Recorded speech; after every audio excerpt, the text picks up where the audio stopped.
சயின்ஸில் எங்களால் பண்ண முடியல. ஸோ அதோட ப்ரோக்ராம் தான் இப்போது இண்டக்ஷன் ப்ரோக்ராமாக உங்களுக்கு கண்டக்ட் பண்ணுறோம். சரியா? ஸோ பயோ சயின்ஸில் மைக்ரோபயாலஜி, பயோடெக்னாலஜி, பயோகெமிஸ்ட்ரி இவங்களுக்கு நம்ம இண்டக்ஷன் ப்ரோக்ராம் கண்டக்ட் பண்ணுறோம். சரியா?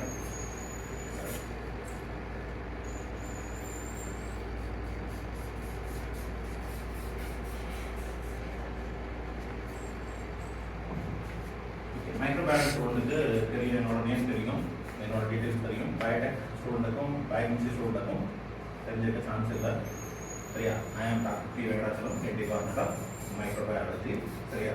நவ் கோயிங் டு ஸோ இந்த தமிழ் மீடியத்தில் படித்த ஸ்டூடெண்ட் இருக்கீங்க இல்லையா, அந்த ஸ்கூலில் பார்த்தீங்க அப்படின்னா இங்கிலீஷ் சப்ஜெக்ட் மட்டும் இங்கிலீஷில் இருந்திருக்கும், மீதி எல்லாமே தமிழில் இருக்கும். அப்படிதானே இல்லையா? இங்கிலீஷ் சப்ஜெக்ட் மட்டும் இங்கிலீஷ் பத்திரம் வந்து அப்படின்னா நீங்கள் படிக்கக்கூடியது English medium, instruction given to English medium அப்படின்னு அப்ளிகேஷன் எழுதியிருப்பீங்க. இங்கிலீஷ் மீடியத்தில் தான் இங்கிலீஷ் மீடியத்தில் தான் நடத்தணும், இங்கிலீஷில் தான் நடத்தணும். பட் நம்மளோட அண்டர்ஸ்டாண்டிங்காக வேண்டி, உங்களோட புரிதலுக்காக வேண்டி முக்கால்வாசி தமிழ்லையும் முக்கால்வாசி இங்கிலீஷ்லையும் நாங்கள் கிளாஸ் எடுக்கிறோம். புரிஞ்சுதா? ஸோ இப்போ ஸ்கூல்ல இருந்து காலேஜுக்கு வரும்போது அந்த ஸ்கூலுக்கும் காலேஜுக்கும் உள்ள கேப்பை எப்படி ஃபில் பண்ணுறது, ஸ்கூல்னா எப்படி இருக்கும், ஸ்கூல் எப்படி இருக்கணும் உங்களுக்கு தெரியும், நீங்கள் 12 வருஷம் படிச்சுட்டு வந்திருக்கீங்க. காலேஜ்ங்கிறது எப்படி இருக்கும், இங்கே எப்படிலாம் இருக்கணும், என்ன ரூல்ஸ் அண்ட் ரெகுலேஷன்ஸ், அப்புறம் நம்ம எப்படிலாம் நடந்துட்டோம் அப்படின்னா சக்ஸஸ்ஃபுல்லாக கோர்ஸை கம்ப்ளீட் பண்ணி ஒரு வேலைக்கு போகலாம் அப்படிங்கிறத ஒரு 7 days வந்து 7 செக்ஷனாக ஸ்டூடெண்ட்டுக்கு ப்ரொவைட் பண்ண சொல்கிறாங்க. அதுக்கப்புறம் தான் நீங்கள் சிலபஸ் ஸ்டூடெண்ட்டுக்கு கொடுக்கணும், அதுக்கப்புறம் தான் சப்ஜெக்ட் எடுக்கணும் அப்படின்னு சொல்லியிருக்காங்க. That is called as induction programme. Thirukkural படிக்கலாமா? யாரோ ஒருத்தர் எந்திரிச்சு படிக்கலாமா? தமிழ்ல தானே இருக்கு, தமிழ்ல தானே பாருங்க. எந்திரிச்சு யாரோ ஒருத்தர் படிக்கல கூட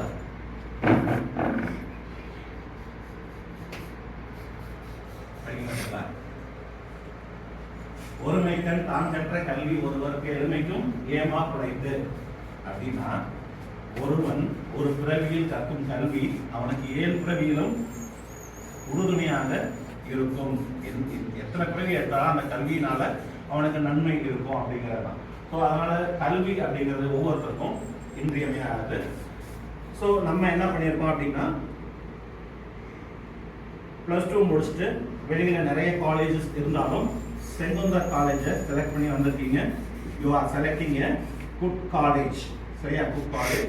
The college give one good environment to your studies and support to your studies to get degree and placements. Sir, இந்த காலேஜை பற்றிய இன்ஃபர்மேஷன் என்ன அப்படின்னு சொல்லி பார்த்தீங்கன்னா, மைல்ஸ்டோன்ஸ் ஆஃப் த காலேஜ். இந்த காலேஜ் எப்போ ஆரம்பிச்சாங்க அப்படின்னு பார்த்தீங்கன்னா, in the year 1991. Next, mobile phones not allowed அப்படின்னு சொல்லி ரெட் கலர்ல போட்டிருக்கோம். மொபைல் ஃபோன் யூஸ் பண்ணக்கூடாது அப்படின்னு. அதுக்கு பக்கத்துல என்ன போட்டிருக்கோம்? Permitted for online based classes.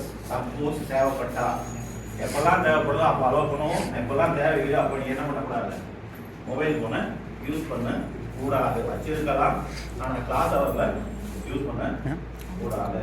புரிஞ்சுதா?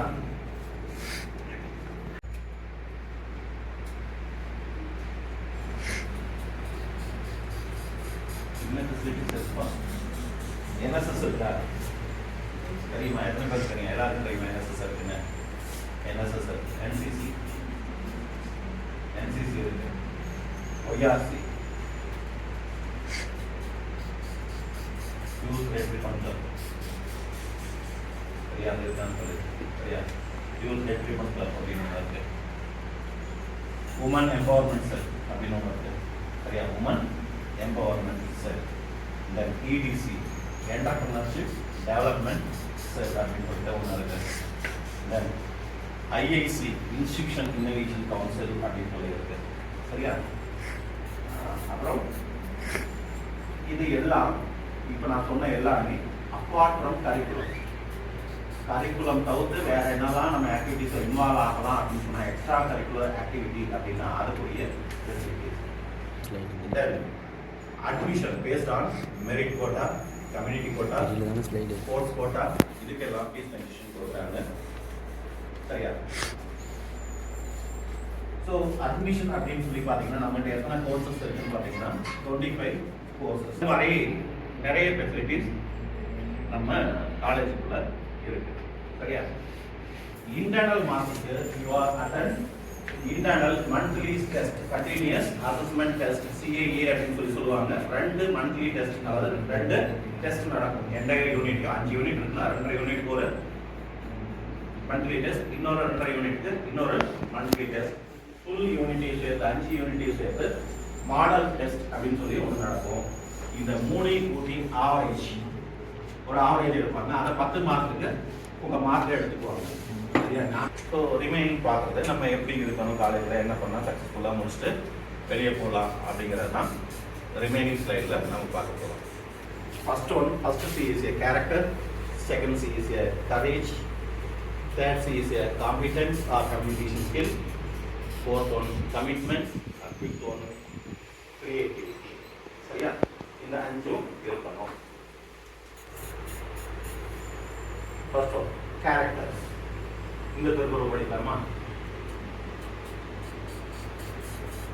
இதுல யாராவது படிக்கலாமா?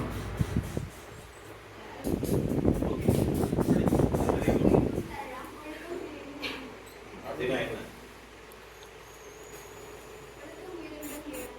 ஒழுக்கம் உயிரை விட மேலானது.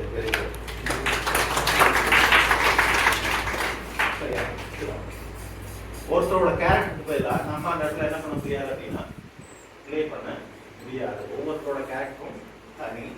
அந்த கேரக்டர் இதுதான் அப்படின்னா அந்த மாதிரி ஒழுக்கமா உயர்வா இருக்கணும் அப்படிங்கிறது தான் ஒழுக்கம், கேரக்டர் அப்படின்னு சொல்லி சொல்றோம். கேரக்டர் இஸ் மோர் தென் டால்.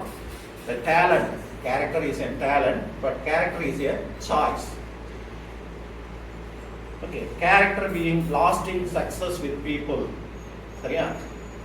இப்போ கேரக்டர் அப்படின்னா என்ன கேரக்டர்? நல்ல கேரக்டரா இருக்கும், மோசமான கேரக்டரா இருக்குமா? நல்ல கேரக்டர். இதெல்லாம் நல்ல கேரக்டர். நல்ல கேரக்டர், இதெல்லாம் நல்ல கேரக்டர், இதெல்லாம் மோசமான கேரக்டர். எதை திரும்பி பண்ணுறது?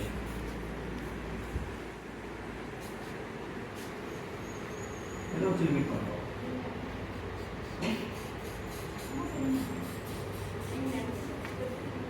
நடந்துக்கிறத பொறுத்து. அதான் நடந்துக்கிறதுல இப்படிலாம் நடந்துட்டா இது நல்லது, இப்படிலாம் நடந்துட்டா அது கெட்டது. எதை வச்சு நம்ம லிமிட் பண்றோம்? Okay, very good. எழுதுறதுக்கு ரெஸ்பெக்ட் கொடுக்குறது. So we have the things in mind.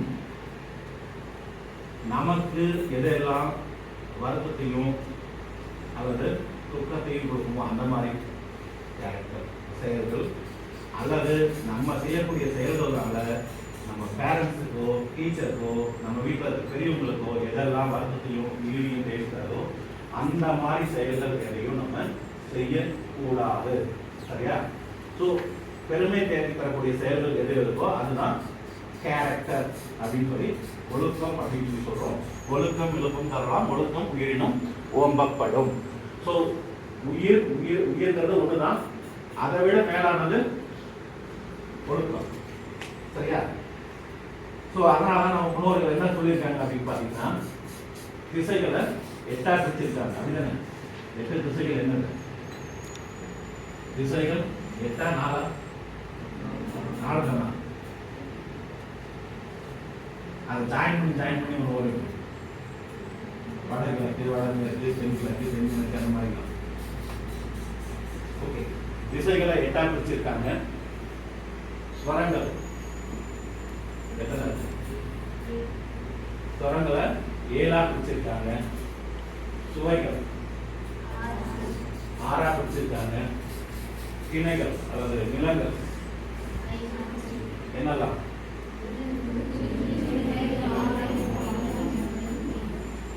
குறிஞ்சி, முல்லை, நெய்தல், பாலை, மருதம் அப்படின்னு சொல்லி பிரிச்சிருக்காங்க. 5ஆ பிரிச்சிருக்காங்க.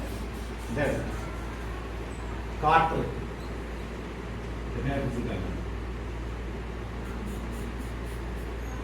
4 பேர் தெரியுமா? வாழை, செல்வல், அப்புறம் ஸ்டார்ட் நான்கு வரும். சரியா, 4 பிடிச்சிருக்காங்க. அது என்னன்னு சொல்லி தெரிஞ்சுக்கங்க. சரியா, மேலே 3 சொல்லிட்டாங்க, 4வது ஒன்று என்னன்னு சொல்லி தெரிஞ்சுக்கங்க. நெக்ஸ்ட் ஒலி. ஸோ கேரக்டர் பற்றி பேசிட்டு இருந்தோம் இல்லையா? கேரக்டர் அப்படிங்கிறது இருக்கிறது ஒன்று தான். அது உயர்வானதாக இருக்கணும், இதை விட மேலானதாக இருக்கக்கூடியதாக இருக்கிறது. எக்ஸாம்பிள் நம்ம ஒரு பாட்டு படிப்போம் இல்லையா? பணப்பாத்து கடியில இருந்து பாலை குடிச்சாலும் கல்லர் தான் சொல்லி உலகம். 1997ல ஒரு ஸ்டூடெண்ட் எக்ஸாம் எழுதிட்டு இருக்காங்க. நாளைக்கு கடைசி எக்ஸாம் ப்ராக்டிகல் எக்ஸாம், நாளைக்கு கடைசி ப்ராக்டிகல் எக்ஸாம் முடிஞ்சிச்சு அப்படின்னா அவனுக்கு அந்த கோர்ஸே முடிஞ்சது. எம்எஸ்சி மைக்ரோபயாலஜி கோர்ஸே முடிஞ்சது. ஆனா நாளைக்கு எக்ஸாம் எழுதுறதுக்கு முன்னாடி இன்னைக்கு நைட் ஒரு வேலையா வந்து வெளியில டவுனுக்கு போறான். 40 கிலோமீட்டர் 50 கிலோமீட்டர் வெளியில டவுனுக்கு போறான். திரும்ப ரிட்டர்ன் வர்றதுக்கு பார்த்தீங்க அப்படின்னா ஒரு லேட் நைட் ஆயிடுது. 1 o'clock 2 o'clock அந்த டைம்ல ரிட்டர்ன் வந்துட்டு இருக்காங்க. காலேஜுக்கு ஹாஸ்டலுக்கு வந்துருக்க பையன் காலேஜுக்கு ரிட்டர்ன் வந்துட்டு இருக்காங்க. ரிட்டர்ன் வந்துட்டு இருக்கும்போது பார்த்தீங்கன்னா ஒரு அன்எக்ஸ்பெக்டட் ஆக்சிடென்ட். டிரைவர் வந்து 2 நாள் 4 நாள் தூங்காம டூட்டி பார்த்தாரா என்னன்னு தெரியல. அந்த வண்டியை ஒரு சின்ன ஆத்துப்பாலம் வழியா கீழே ஆத்துக்குள்ள இறக்கி விட்டுட்டாங்க. வண்டி போய் அடிச்சு நிக்குது. அவன் ஃப்ரெண்டை வந்து கண்டக்டர் சீட் பின்னாடி இருந்ததுனால அப்படி காலை தூக்கி வச்சு கொடுத்து நைட்ல தூங்கிட்டு வந்ததுனால அவருக்கு எதுவுமே ஆகல. செகண்ட் அந்த மாதிரி அப்படியே வந்து இது பண்ணிட்டாரு. இந்த பக்கம் சீட்ல ஓப்பன் சீட்ல இருக்க அந்த பிரச்சனை என்னாச்சு, போய் இன்ஜின் பாண்ட்ல அடிச்சு சீட்ல வந்து உட்காந்தாச்சு. தூக்கத்துல என்ன நடந்துச்சே தெரியாது. சரியா, நாளைக்கு தான் எக்ஸாம் முடியுது, ப்ராக்டிகல் எக்ஸாம் முடியுது அப்படின்னா அதுக்கு முன்னாடி ஏன் அப்படி தூங்குறாங்கன்னா அதுக்கு ஒரு காரணம் இல்லை. ப்ராக்டிகல் எக்ஸாம் பார்த்தீங்கன்னா பிஜி ப்ராக்டிகல் வந்து பார்த்தீங்கன்னா நைட்டில் வந்து ஒர்க் பண்ணுற மாதிரி இருக்கும். ஒரு பேட்ச் வந்து ப்ராக்டிகல் பண்ணும்போது இன்னொரு பேட்ச் அவங்களுக்காக நைட்டில் ஒர்க் பண்ணுற மாதிரி இருக்கும். ஸோ அந்த மாதிரி ஹாஸ்டல்ஸ் ஒர்க் பண்ணுறது பார்த்தீங்க அப்படின்னா தூக்கம் கெட்டு போச்சு. இந்த ஆக்ஷனில் இன்ஜினில் அடித்து திரும்ப வந்து உட்காந்தாச்சு. இவங்க எதுக்கு டவுனுக்கு போனாங்க அப்படின்னு பார்த்தீங்கன்னா நாளைக்கு நடக்கக்கூடிய இப்போ இந்த ஆக்சிடென்ட் ஆகும்போது நான் சொன்ன ஒரு சின்ன ஆட்டோக்குள்ள கொடுத்தாங்கன்னு சொல்லிட்டு இந்த நோட்டை பண்டல் போட் பண்ணி கொடுத்துருப்பாங்கல்ல, ரெக்கார்ட் நோட். ஒரு 40 பேர்னா 40 பேர் 2 நோட்னா 80 நோட் பண்டல் பண்ணி கொடுத்துருக்கோம். அது தண்ணியில் வந்துச்சு. போய் எடுக்கலான்னு எடுத்தா அந்த பையனால அதை வந்து என்ன பண்ண முடியல, தூக்க முடியல. அதுக்கப்புறம் தான் பார்த்தா அவனுக்கு அடிபட்டு மூச்சு சொல்றது கஷ்டமா இருக்கும். அதுக்கப்புறம் தான் அவன் பக்கத்துல இருந்த ஃப்ரெண்டை எடுக்கிறான். அந்த ஃப்ரெண்டு ஆக்சிடென்ட் ஆனது எடுத்ததுக்கு அப்புறம் தான் அவனுக்கு தெரியும். ஏன்னா அந்த அளவுக்கு அவன் சேஃப்டியா உட்காந்துருக்கான். முன்னாடி சீட்ல காலை வந்து நடத்தி கொடுத்து அவன் சேஃப்டியா உட்காந்துருக்கான். அதுக்கப்புறம் சரின்னு சொல்லிட்டு இந்த பஸ் போக அதை அடுத்த பஸ் வரது பார்ப்போம். இன்னொன்னு அந்த நோட்லாம் அவன் எடுத்துட்டு ரெடி பண்ணிட்டு ஒரு ஹாஸ்பிட்டல் போய் அட்மிட் ஆயாச்சு. ஹாஸ்பிட்டல் ஆயிட்டு அடுத்த நாள் காலையில பார்த்தா ஆக்சிடென்ட் ஆனவன் பெட்ல படுத்துட்டான். கூட வந்தவன் நல்லா இருந்தவன் நோட்லாம் எடுத்து வச்சு இன்னொரு பெட்ல எத்தனை நோட்ல தண்ணியில ஈரமா இருந்துச்சு அதெல்லாம் காய வச்சுட்டு இருந்தான். காலையில இந்த ஆக்சிடென்ட் ஆனவன் முடிச்சு பார்க்கும்போது அவன் வச்சு வழிதான் அவன் கேட்கிறாரு, ஏடா தம்பி நல்லா இருக்கியா, என்ன ஆச்சு, பரிச்சை எல்லாம் பண்ணலாமா, எதுவும் பண்ண முடியாதவனா நடக்க முடியாது, ஆக்சிடென்ட் ஆயிருக்கு அப்படின்னு சொல்லி சொல்றாங்க. அப்புறம் அதுக்கு அந்த பையன் சொல்றாங்கல்ல, இல்ல எனக்கு கை காலம் நல்லா இருக்கு, என்னை எப்பயாவது காலேஜ் கூட்டு போயிட்டீங்கன்னா நான் ப்ராக்டிகல் எக்ஸாம் அப்பியர் ஆயிடுவேன் அப்படின்னு சொல்லி சொன்ன உடனே சரி அதுக்கு என்ன பண்ணுமோ ட்ரீட்மெண்ட்டுக்கு டாக்டர் அவரை 8 ரூபா செலவு பண்ணாரு. 8 ரூபா செலவு பண்ணி தான் ட்ரீட்மெண்ட் பண்ணாங்க. ட்ரீட்மெண்ட் பண்ணிட்டு ஃபர்ஸ்ட் நாள் வந்து எக்ஸாம் தான் எதுவுமே மண்டேனா 2 நாள் ப்ராக்டிகல் பிஜி பொறுத்தவரைக்கும். ஃபர்ஸ்ட் நாள் வந்தாங்க எதுவுமே கண்டுக்கல. ஏன்னா அந்த பையனை மட்டும் என்ன சொல்றாங்க அப்படின்னா எழுதி கொடுத்து அப்படின்னு சொல்லிட்டாங்க. செய்ய வேணாம் எழுதி கொடுத்து, நீங்க ப்ராக்டிகல் செஞ்சிருப்பீங்க இல்லையா ப்ளஸ் 2ல, செய்முறை எழுதவும்ல, எதுக்கு செய்யறோம், எய்ம் என்ன, செயல்முறை என்ன, ரிசல்ட் மட்டும் அவங்க பார்த்து வரணும். அந்த மாதிரி எழுதி கொடுத்துக்கோங்க அப்படின்னு சொல்லிட்டாங்க. எழுதி கொடுத்து வந்தோம். 2வது நாள் போகிறோம். அடுத்த நாள் எக்ஸாம் ஏன்பா தம்பி யாருக்கும் அடிபட்டுச்சாங்க, ஆக்சிடென்ட் அந்த பையன் யார் அப்படின்னு அந்த அடிப்பட்ட பையன்கிட்டே கேட்குறாங்க. எனக்கு எங்க அடிபட்டுருக்கு, அவர் எங்கெல்லாம் அடிபட்டுருக்குன்னு சொன்னாங்க. தம்பி நீ வந்து ரிசல்ட் எழுத வைவாவா ஏதோ அட்டமுன்னு வேண்டாம், கிளம்புங்க மார்க் போட்டுக்கலாம் அப்படின்னு சொல்லிட்டாங்க. ஸோ அந்த எக்ஸாமில் 100 மார்க்குக்கு 93 மார்க் போட்டுருக்காங்க அந்த பையன். சரியா? அந்த பையன் வேற யாரும் இல்லை, நான் மட்டும்தான். சரியா? அந்த பையன் வேற யாரும் இல்லை, நான் தான். நான் எம்எஸ்சி வந்து கவர்மெண்ட் காலேஜில் படித்தேன். அது எனக்கு நடந்தது தான். நான் பஸ்ஸில் ஆக்சிடென்ட் ஆச்சுன்னு சொன்னேன் இல்லையா, நான் என்ஜினில் போய் அடிச்சுட்டு சீட்டில் வந்து உட்காந்து என்னாச்சுன்னு எனக்கு இங்கே அடிபட்டு, இங்கே அடிபட்டு இங்கே இருக்கக்கூடிய போன் 2 போன் கிராக் ஆகிருக்கு. இன்னும் கொஞ்சம் வேகமாக அடிச்சிருந்தா அந்த போன் வந்து லங்ஸில் சுட்டி இறந்து போயிருக்கலாம். போன் கிராக் ஆகிருக்கு, வெளியே ரத்தம் கசிக்கிட்டு இருக்கு. அந்த நோட்டை போய் தூக்கணும் அப்படின்னா தூக்க முடியல. அப்போதான் நான் வந்து என் ஃப்ரெண்டை வந்து ஆக்சிடென்ட் ஆயிடுச்சு என்னடான்னு சொல்லி சொல்கிறேன். அவன் பார்க்குறான், பார்த்து அழ ஆரம்பிச்சிட்டான். அவன் டவுன்லேயே வளர்ந்த பையன், நான் வில்லேஜில் வளர்ந்த பையன்.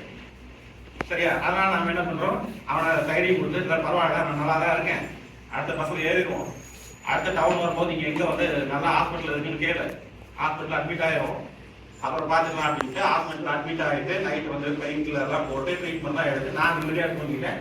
அவன் நோட்டை வச்சு எல்லாம் காய வச்சுக்கிட்டுனா அப்புறம் பார்த்தீங்கன்னா காலையில் ஹெச்ஓடிக்கு சொல்லி ஹெச்ஓடி தான் வந்து எனக்கு ஒரு 6000 செலவு பண்ணார். 1999 அவர் கேட்ட கேள்வி எக்ஸாம் எழுதுறியா இல்லை அடுத்த வருஷம் பார்த்துக்கிறியா? நான் சொன்னது நான் நல்லா தான் இருக்கேன், கை காலெல்லாம் நல்லா தான் இருக்கு, என்ன காலேஜ் கூட்டு போயிட்டீங்கன்னா நான் எக்ஸாம் எழுதிடுறேன். அதுக்கு என்ன பண்ணாங்க அப்படின்னா எக்ஸ்ரேலாம் எடுத்து பார்த்துட்டு போன் கிராக் ஆயிருக்கு, நீங்கள் வந்து என்ன சொல்றது வெட்ரேட்டர்ல, அதாவது பெட்டில் தான் ரெஸ்ட் எடுக்கணும், எங்கேயும் வந்து போகக்கூடாது, மூவ் ஆகக்கூடாது அப்படின்னு சொல்லி டாக்டர் சொல்லிட்டாங்க. அதுக்கப்புறம் இல்லை ஒரே ஒரு எக்ஸாம் தான் இருக்கு, இதுக்காக நான் வந்து 1 வருஷம் 6 மாசம் வெயிட் பண்ண முடியாது அப்படின்னு சொன்னதுக்கப்புறம் எனக்கு பாடி ஃபுல்லாக சேவ் பண்ணிட்டு இப்படியும் கிளாஸ்ல சுற்றிட்டாங்க, இப்படியும் கிளாஸ்ல சுற்றிட்டாங்க. சுற்றி ஒரு டாக்ஸியில் உட்கார வச்சு ஒரு பொண்ணு மாப்பிள்ள ஊர்வலம் போனால் எப்படி இருக்குமோ அந்த டாக்ஸி 10 கிலோமீட்டர் கிட்டத்தட்ட ஒரு 2.5 மணி நேரம் ட்ராவல் பண்ணும். ஹாஸ்டலுக்கும் ஹாஸ்பிட்டலுக்கும் 10 கிலோமீட்டர், அதை ஒரு 2.5 மணி நேரம் ட்ராவல் பண்ணும். ஸோ ஃபர்ஸ்ட் நாள் வந்து அந்த எக்ஸாம் வந்து தெரியல, எழுதி கொடுத்து வந்தாச்சு. ஸ்டாஃப் வந்து எழுதி கொடுத்து போக சொன்னாங்க, எழுதி கொடுத்து வந்தாச்சு. ஏதோ ஒரு பேச்சு வரலாம், அவங்களுக்கு இந்த மாதிரி ஒரு பையன் குறையும் போது பார்த்தீங்கன்னா எங்கே ஒரு பையன் காணோம்னா அவனுக்கு ஆக்சிடென்ட் ஆயிருக்கு. நெக்ஸ்ட் டே கேட்டார், எங்கப்போ ஒரு பையனுக்கு ஆக்சிடென்ட் ஆயிடுச்சு, அந்த பையன் யாரு? நான் தான் சார், இங்கே சார்ட்ட கட்டெல்லாம் காமிச்சேன். தம்பி நீ வந்து பயவாலாம் அட்டன் பண்ண வேண்டாம், ரிசல்ட்லாம் எழுத வேண்டாம், நீ கிளம்பு நான் பார்த்துட்டேன் அப்படின்னாரு. நான் எதுக்கு இதை சொல்றேன் அப்படின்னா, நான் அந்த என்டையர் 2 இயர்ஸும் எனக்கு என்னோட கேரக்டர் அங்கே எப்படி வந்து அந்த ஹெச்ஓடிக்கிலையும் அந்த ஸ்டாஃப் ஸ்கில்லையும் ரிஃப்ளெக்ட் ஆயிருந்ததோ அதை பொறுத்து எனக்கு மார்க் கொடுத்தாங்க. எழுதி மட்டும்தான் கொடுத்தாங்க, செய்யல. மற்றவங்களாம் செஞ்சவனுக்குலாம் கூட மார்க் குறைவாக தான் வந்துருக்கும். ஸோ அவுட் ஆஃப் 100க்கு 93 மார்க் போட்டுருந்தாங்க. ஸோ நல்ல பையன், நல்லா படிக்கக்கூடிய பையன், நல்ல கேரக்டர் உள்ள பையன் அப்படிங்கிற ஒரு இமேஜை கிரியேட் பண்ணணும், உயர்வா நம்பணும் அப்படிங்கிறது. இப்போ காலையில் 2 திருக்குறள் சொன்ன, ஃபர்ஸ்ட் திருக்குறள் எதிர்த்து படின்னு யாருமே படிக்கல. ஏன் படிக்கல? தமிழ் தெரியாத நமக்கு. அப்புறம் எதிர்த்து படிச்சா ஏதாவது சொல்லுவாங்களா? எண்ணங்கள் ரொம்ப உயரியதா இருக்கணும், அதுக்கு தகுந்த மாதிரி நம்ம அதை நோக்கி மூவ் ஆகணும், அதை நம்பிக்கையா அதை நினைச்சு மூவ் பண்ணணும். அதுதான் வந்து கரேஜ் அப்படின்னு சொல்லி சொல்றோம். For example Thomas Alva Edison. Thomas Alva Edison எத்தனை கண்டுபிடிப்புகள் கண்டுபிடிச்சிருக்காரு?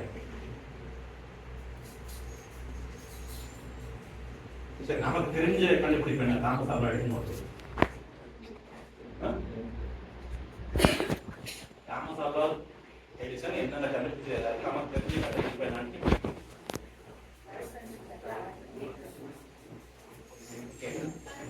மின்சார பல்பு. இன்னைக்கு மின்சாரம் இல்லைன்னா உலகமே இருந்து போயிடும். மின்சார பல்பு இல்லைன்னா, மின்சாரம் இல்லைன்னா இல்லை. சரியா?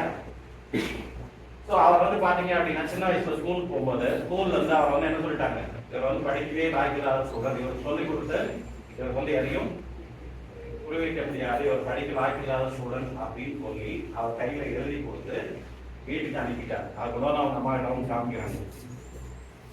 உடனே அண்ணா அப்படியாப்பா ஓகே என்ன எழுதி கொடுத்துருக்காங்கம்மா அப்படின்னு கேட்கும்போது அவங்க வந்து நீங்க வந்து படிக்க லாய்க்கில்லாதவன் அப்படின்னா சொல்லுவேன், உனக்கு வந்து இங்க யாரும் சொல்லிக் கொடுக்க முடியாது அப்படின்னு சொல்லியிருக்காங்க. ஸோ அதெல்லாம் வேற எதுவும் இல்லை அப்படின்னு சொல்லிட்டு அவங்க அம்மாவே அவங்களுக்கு வந்து டீச் பண்ணியிருக்காங்க. அவங்க அம்மா டீச் பண்ணது அவரோட ஓன் இன்ட்ரெஸ்ட்ல தான், நம்பிக்கையில தான் வந்து நிறைய more than 1262 இன்வென்ஷன் அவர் கண்டுபிடிச்சிருக்காரு. அதுல பெஸ்ட் நம்ம தெரிஞ்சது பல்ப், மின்சார பல்ப், டங்ஸ்டன் இலை வச்சு மின்சார பல்ப் எரிய வச்சது. அதான் குண்டு குழுப்பா இருக்கும் இல்லையா அது. ஸோ தன்னம்பிக்கை அப்படிங்கிறது எப்பவுமே இருக்கணும், தன்னம்பிக்கையை இழந்து விடக்கூடாது. தென் உலகமே 3 ஆப்பிள்னாலதான் இயங்கிக்கிட்டு இருக்கு. 3 ஆப்பிள் என்னது? வேற ஓகே, ஒரு ஆப்பிள் ஆதாம் ஏவாள் ஆப்பிள். சரியா? அது வந்து உண்மையா பொய்யான்னு நமக்கு தெரியாது. அந்த ஆப்பிள சாப்பிட்டதுனாலதான் மனித இனங்கள் வந்துச்சு, உலகத்துல உயிர்களா உருவாச்சு, நம்ம எல்லாம் இருக்கோம் அப்படின்னு ஸ்டோரி சொல்றது நாம நம்புறோம். சரியா? செகண்ட் ஒன், ஒரு ஐசக் நியூட்டனோட கண்டுபிடிப்பு. எல்லாரும் ஆப்பிள் மாத்திரை இருந்தானுங்க, ஆப்பிள் விழுந்தது, எடுத்து சாப்பிட்டானுங்க, நல்லா இருந்தது, நல்லா இருந்தது, சொத்தையா இருந்தது, அழுகி போச்சு இப்படிங்கிற என்ன மட்டும்தான் அந்த ஆப்பிளை பத்தி இருந்தது. அவர் மட்டும்தான் இந்த ஆப்பிள் ஏன் மேல இருந்து கீழே இருந்தது, மேல் நோக்கி போக கூடாதா அப்படின்னு டிஃபரெண்டா யோசனை பண்ணாரு. சோ அதனாலதான் புவியீர்ப்பு விசைன்னு ஒண்ணு கண்டுபிடிக்கப்பட்டது. சயின்ஸ்ங்கிற ஒரு ஃபீல்டு டெவலப் ஆச்சு. சரியா? அது சயின்ஸ். மூணாவது அப்படி நமக்கு எல்லாருக்கும் தெரியும், பெஸ்ட் நமக்கு எல்லாருக்கும் பிடிக்கும் சாப்பிடுற ஆப்பிள் இல்ல, ஆப்பிள், ஆண்ட்ராய்டு, ஐபோன். சரியா? நம்ம வாழ்க்கை கூட அன்றாட பாக்குறது தான். அதுல கூட நம்ம இன்டகிரேட் ஆயிருக்கோம் அப்படின்னு கேட்டா இல்ல, அது கூட நம்ம இன்டகிரேட் ஆகலாம். அது என்ன நடக்கும்னு நம்ம பார்க்கல. சரியா?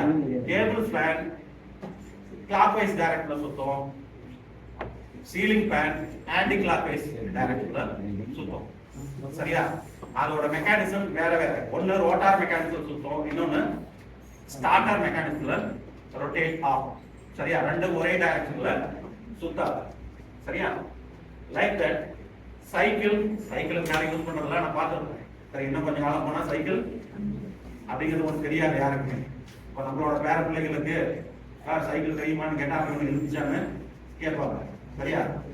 சைக்கிள்ல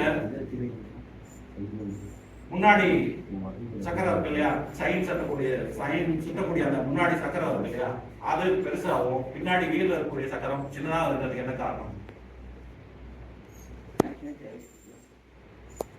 பெடல்ல இருக்கக்கூடிய அந்த பல் சக்கரம் பெருசா இருக்கு, பின்னாடி வீல்ல இருக்கக்கூடிய பல் சக்கரம் சின்னதா இருக்கு. What is the reason for that? ஏன் அப்படி வச்சிருக்கேன்? ஏன் அப்படின்னா எனர்ஜி சேவிங். அதாவது பெரிய வீல் ஒரு சுத்துனா சின்ன வீல் 3 சுத்து அல்லது 4 சுத்து சுத்தும். பெடலை நீ ஒரு ரவுண்ட் பண்ணா பின்னாடி உங்க வீல் 3 அல்லது 4 ரவுண்ட் சுத்தும். லோயஸ்ட் எனர்ஜியில நீங்க நிறைய தூரம் மூவ் ஆகலாம். அப்படிங்கறதான் செயின் வீல் வந்து பெருசாகவும் பின்னாடி பிரில் வீல் வந்து சின்னதாகவும் கொடுத்துருக்காங்க. சரியா? சோ இந்த மாதிரி நம்ம படிக்கக்கூடிய சின்ன சின்ன விஷயங்களை என்ன பண்ணணும் அப்படின்னா நம்மளோட லைஃப்ல இருக்கிற கூட ஒப்பிட்டு பார்த்து இது கரெக்ட் இது தப்பு அப்படின்னு தெளிவா தெரிஞ்சுக்கணும். சரியா? அப்புறம் இன்ஸ்பிரேஷனல் லேர்னிங். ஒருத்தரை பார்த்து அவங்கள மாதிரி ஆகணும், இவங்கள மாதிரி ஆகணும், நான் வந்து அப்துல் கலாம் மாதிரி ஒரு நல்ல சயின்டிஸ்டா வரணும். அண்ணாமலையா அண்ணாதுரை யார்? அண்ணாதுரை அப்படி வந்து கேள்விப்பட்டிருக்கீங்க? சிஎன் அண்ணாதுரை இல்ல, மங்கள்யான் அண்ணாதுரை. சரியா? சோ அந்த மாதிரி இவங்கள மாதிரி ஆகணும் அப்படின்னு ஒரு இன்ஸ்பிரேஷன், அவங்கள பார்த்து அந்த மாதிரி ஆகணும் அப்படின்னு படிக்கிறது இன்ஸ்பிரேஷனல் லேர்னிங். சரியா? சோ இந்த மாதிரி லேர்னிங் மூலமாவும் கம்யூனிகேஷன் மூலமாவும் நம்ம திறமையை வளர்த்துக்கிட்டா சக்சஸ் நமக்கு மூவ் ஆகலாம். Next first one character, second one courage, third one communication and competence, fourth one commitment. நான் இதை இந்த டைம்ல செய்வேன் அப்படின்னா அதை செய்யணும். அதான் கமிட்மெண்ட். இதுதானே கமிட்மெண்ட்? அப்படிதானே இப்போ இத்தனை மணிக்கு 10 மணிக்கு நான் காலேஜ்ல இருப்பேன், 10 மணிக்கு ஃபர்ஸ்ட் அவர் பெல் அடிக்கும் போது கிளாஸ் ரூம்ல இருப்பேன் அப்படின்னா அது கமிட்மெண்ட். சரியா? யாரோ ஒரு லவர் 10 மணிக்கு இந்த இடத்துல வெயிட் பண்ண சொன்னா நாம ஒரு 9 மணிக்கு போய் வெயிட் பண்றோம். கிரியேட்டிவிட்டி, இது எல்லாம் இருக்கு. நான் படிக்கிறேன், கம்யூனிகேட் பண்றேன், சரியா, மற்றவங்கள கான்டேக்ட் பண்ண முடியுது, என் கேரக்டர் நல்லா இருக்கு, இது எல்லாம் மீறி நான் ஃபைனலா வின் பண்ணணும் அப்படின்னா கிரியேட்டிவிட்டி அப்படிங்கிறது ஒண்ணு வேணும். மாத்தி யோசிச்சு சொல்லுவாங்க இல்லையா, கிரியேட்டிவிட்டி அப்படின்னு சொல்லிட்டு ஒரு இன்டர்வியூ வைக்கிறாங்க. இன்டர்வியூல 3வது மாடியில் இன்டர்வியூ நடந்துட்டு இருக்கு. இன்டர்வியூ போறாங்க, இன்டர்வியூ போற எல்லாத்தையும் இன்டர்வியூ பண்றாங்க. கடைசியில அந்த மாடியோட வாலுக்கு கூட்ட போறாங்க. வால் கூட்டிட்டு போனோடனே வால் மேல ஏறி நிக்கணும், எல்லாரும் சப்புன்னு சொன்ன உடனே குதிச்சிடணும் அப்படின்னு இன்டர்வியூ பண்ணணும் சொல்றாங்க. இந்த கண்டிஷனை கேட்ட உடனே செலக்ட் ஆன ஒரு 4-5 பேர் பண்ணு வச்சிங்களேன், ஃபைனலிஸ்ட்ல எல்லாரும் வந்து முடியாது அப்படின்றாங்க. எங்களால் குடிக்க முடியாது, ஒருத்த மட்டும் சரியா ஜம்ப் அப்படின்னு சொல்ல உடனே எமோட்டர் திருப்பி அவன் இந்த பக்கம் குடிச்சிட்டான், கீழே போய் இந்த பக்கம் திருப்பி குடிச்சிட்டான். ஸோ அதுதான் மாற்றி யோசிக்கக்கூடிய திறமை. எல்லாரும் ஜம்ப்னு சொன்ன உடனே குதிக்கணும்னு சொன்னாங்க, கீழே குதிக்கணும்னு சொல்லலை, எந்த பக்கம் குதிக்கணும்னு சொல்லலை. அவன் ஒருத்தர் சரின்னு சொன்ன மட்டும் என்ன பண்ணிட்டான், திரும்ப இந்த பக்கம் மாடியிலேயே குதிச்சிட்டான், அவன் மட்டும் செலக்ட் ஆயிட்டான். அந்த மாதிரி நமக்கு கிரியேட்டிவிட்டிங்கிறது எல்லா இடத்துலையும் இருக்கணும், சரியா? கிரியேட்டிவிட்டி இருக்கணும். இது எல்லாம் இருந்தா நம்ம என்ன பண்ணலாம், கண்டிப்பா நம்மளால சக்சஸா ஒரு நல்ல நிலைமைக்கு வர முடியும். சக்சஸ், வெற்றி என்பது வெற்றி பெற்றால் மட்டும் வெற்றி அல்ல, வெற்றி பெற்றால் வெற்றி, தோல்வி அடைந்தால் அது பயிற்சி, தோல்வி அடைந்தால் அது வெற்றிக்கான பயிற்சி அப்படின்னு எடுத்துக்கணும், தோல்வின்னு எடுத்துக்க கூடாது, சரியா? இப்போ நல்ல வேலைக்கு வந்தா நல்லா ஏர்ன் பண்ணுவோம், நல்லா ஏர்ன் பண்ணா நல்ல நிலைமையில இருக்கும். ஸோ நல்ல நிலைமை, நல்ல வேலை, நல்ல நிலைமையில இருக்கிறது பெருசு இல்லை, நல்ல பொசிஷன்ல இருக்கணும். ஓகே, நல்ல பொசிஷன் அப்படிங்கக்கூடியது ப்ரொஃபஷனை வித் 7 வேல்யூஸோட கேரி அவுட் பண்ணா நம்ம நல்ல பொசிஷனுக்கு வந்துட முடியும். அந்த 7 வேல்யூஸ் என்ன அப்படின்னு சொல்லி பாத்தீங்கன்னா, இண்டிவிஜுவல் வேல்யூ, நம்ம சொன்ன மாதிரி கேரக்டர், நல்ல கேரக்டர் இருக்கணும். நெக்ஸ்ட் ஃபேமிலி வேல்யூ, ஃபேமிலியில அப்பா அம்மாவுக்கு நல்ல பிள்ளையா இருக்கணும், அவங்க சொல்றத கேட்கணும், அவங்கள ஏமாத்த கூடாது, சரியா? ஒரு கார்டன்ல இருக்கக்கூடிய ஒரு நல்ல ஃப்ளவர் பிளான்டோ, ஒரு மரமோ நல்லா பூத்து கொடுக்குது அப்படின்னா நம்ம என்ன பண்ணுவோம், அந்த பூவை மட்டும்தான் பார்த்து சூப்பரா அதுக்கு முன்னாடி செல்ஃபி எடுத்துக்குவோம், போஸ்ட் பண்ணுவோம். அதே மாதிரி ஒரு மரத்தோட ஃப்ரூட் நல்லா இருந்துச்சுன்னா இது நல்லா இருக்கு அப்படின்னு சொல்லுவோம். அந்த மரத்தை பத்தி மட்டும்தான் பேசுவோம் அழிஞ்சு அந்த மரத்துக்கு கீழே இருக்கக்கூடிய வேர்களை யாரும் கவனிக்கிறது இல்லை. அந்த மரம் நல்லா வளர்றதுக்கும் அந்த நல்ல ஃப்ளவரை கொடுக்கறதுக்கும் ஃப்ரூட்டை கொடுக்கறதுக்கும் வேர்கள் தான் பல அடிகள் ஆழத்துல இருந்து சத்தையும் நீரையும் உறிஞ்சி கொடுக்குது. அந்த மாதிரி தான் பேரண்ட்ஸும், சரியா?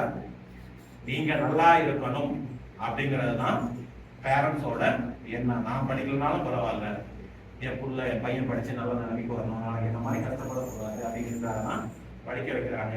ஸோ அவங்களுக்கு உண்மையா இருக்கணும், அவங்களுக்கு நல்ல பேரை வாங்கி கொடுக்கணும் அப்படிங்கிறதுலாம் என்ன சொல்றோம்னா ஃபேமிலி வேல்யூ அப்படின்னு சொல்லி சொல்றோம். பேரண்ட்ஸுக்கு மட்டும் இல்லை, ஆசிரியர்கள் அப்படிங்கிறவங்க என்னைக்குமே மாதா பிதா குரு தெய்வம், அதுக்கப்புறம் தான் தெய்வம். ஸோ பேரண்ட்ஸ் அடுத்து டீச்சர்ஸ். ஸோ டீச்சர்ஸும் பார்த்தீங்கன்னா எந்த டீச்சருமே பார்த்தீங்கன்னா என்கிட்ட படிச்சவன் வந்து இவ்வளவு சம்பளம் வாங்கிட்டு இருக்காப்பா, இந்த பொசிஷன்ல இருக்கான் அப்படின்னு அவனை பார்த்து பொறாமையெல்லாம் பண்ண மாட்டாங்க. அவங்க கிட்ட படிச்ச பையன் ஒரு இடத்துல நல்ல பொசிஷன் வந்தா இப்படி இருக்கான் பையன், என்கிட்ட படிச்ச பையன் அப்படின்னு சொல்லி சந்தோஷம் தான் சொல்லுவாங்க. ஆசிரியர்கள் என்பவர்கள் என்றுமே ஏணியாக மட்டுமே இருப்பார்கள், ஏணியாகவும் தோணியாகவும் மட்டுமே இருந்து உங்களுக்கு உதவி செய்வார்கள். ஸோ உங்களை நல்லா படிக்க வைக்கணும்னு நினைக்கிறவங்க பேரண்ட்ஸ், அதுக்கு அடுத்து உங்களை அதே மாதிரி நல்லா என்னோட படிக்க வச்சு உங்களை நல்லா பொசிஷனுக்கு கொண்டு போக வைக்கணும்னு நினைக்கிறவங்க டீச்சர்ஸ். சரியா? இதுக்கு மேல கடவுளோட நல்ல ஆசை இதெல்லாம் இருந்துச்சு அப்படின்னா நம்ம கண்டிப்பா என்ன பண்ண முடியும், ஒரு நல்ல பொசிஷனுக்கு வந்துட முடியும். ஸோ அதனால இவங்களுக்குலாம் நம்ம உண்மையா இருக்கணும். Third one, social value. Social value, individual value, family value, social value. Social value அப்படிங்கிறது என்ன சொல்றது? ஃபார் எக்ஸாம்பிள், குப்பையை கரெக்டா குப்பையில போடணும், அது சோசியல் வேல்யூ.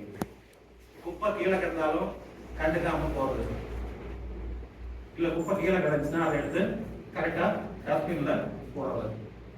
ஸோ இந்த மாதிரி கேரக்டர் தான் நம்ம என்ன சொல்றோம், சோசியல் வேல்யூ சொல்றோம். முடிஞ்சா 4 மரத்தை நட்டு வைக்கலாம், அதனால என்வாயர்மெண்டல் பொல்யூஷன் கண்ட்ரோல் ஆகும். இது எல்லாம் இருந்தால் கண்டிப்பா நம்ம நல்ல நிலைமைக்கு வந்துடலாம். உங்க எல்லாத்தையும் நல்ல பொசிஷனுக்கு வரதை விட, சாரி நல்ல ப்ரொஃபஷனுக்கு வரதை விட நல்ல பொசிஷன் வாழ்க்கை அமைக்குது.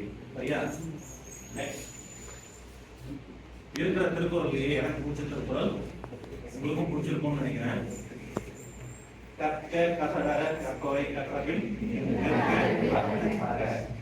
சரி அப்படின்னா என்ன அர்த்தம்னா, கற்க கசடர, அதாவது தவறு இல்லாம கற்கணும், கற்றதுக்கு அப்புறம் அதுக்கு தகுந்தபடி நம்ம நடந்துக்கணும் அப்படிங்கிறது இதுக்கு ஒரு அர்த்தம். இந்த அர்த்தத்துக்காக எனக்கு இந்த குரல் பிடிச்சதுன்னு நான் சொல்ல வரல. ஸோ இங்க இருக்கக்கூடிய எந்த லட்சமும் பாத்தீங்க அப்படின்னா துணைக்கால்களே கிடையாது. குவாலிட்டி கம்மியாக கிடையாது.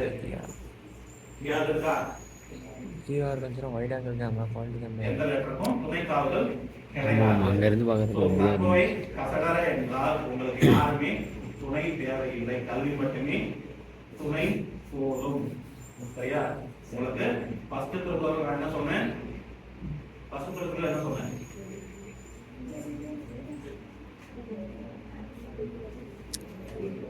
இழுப்பம் ஒழுக்கம் தரும் கல்வி எதுமைக்கும் ஏமா குறைத்து அப்படின்னு சொல்றோம். ஒரு பிறவியில கற்ற கல்வி 7 பிறவிக்கும் உதவும், தேவையில்லை. ஸோ நம்மளாம் படிக்க வந்திருக்கோம். ஸோ இந்த பேரண்ட்ஸும் நீங்க நல்லா படிக்கணும் தான் நினைக்கிறாங்க, நாங்களும் நீங்க நல்லா படிக்கணும், நல்ல நிலைமைக்கு வரணும் தான் நினைக்கிறோம். ஆனா நீங்க மட்டும் அதுக்கு என்ன பண்ணணும், நீங்க மட்டும் என்ன பண்ணணும், அதுக்கு சப்போர்ட் பண்ணணும். அப்படி பண்ணீங்கன்னா கண்டிப்பா நீங்க எல்லாருமே ஒரு நல்ல பொசிஷனுக்கு வந்துடலாம். ஓகேவா? தேங்க்யூ.